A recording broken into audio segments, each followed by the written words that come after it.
Balamusizaako mwebale nnyo kubanga mutugoberera nsuubira muli bulungi obulamu bugamba butya. Omukulu amanyikiddwa nga Ssegirinya Muhammad wentegeddeko olunaku lwa leero alabika nga mu ggwanga adduseemu. Abamu badde babitebya nti alabika adduse musajja mukulu oli bamuyita ani? Ono omusajja ono Sulaiman Kidandala. Bwe badde balowooza naye gentegeddeko nti alabika tadduse ekyo. Bino bigeze okuhapeninga nga yakamala okuparedinga emmotoka ey'ekika kya Fire Brigade. Jjukira omukulu ono bino amanga byatusuubiza mu Kawempe North. Yatandikira mu kuzimba ddwaliro ero n'alimala.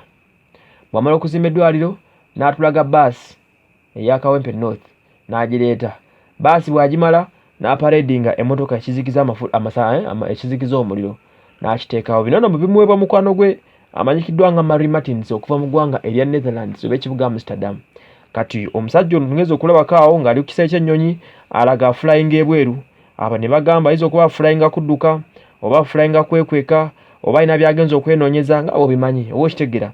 Naye nga what I've heard nti alina okuba ng'agenze kusisinkana omukulu amanyikiddwa nga Mary Martins asobole okuba nga akwasaganya ensonga zino, asobole okuba nga ebitundu nange bitambula bibe nga biri very okay. Kale nno bwe gutebe guli nze Wasso Emmanuel mwebale nnyo okuba nga mutugoberera.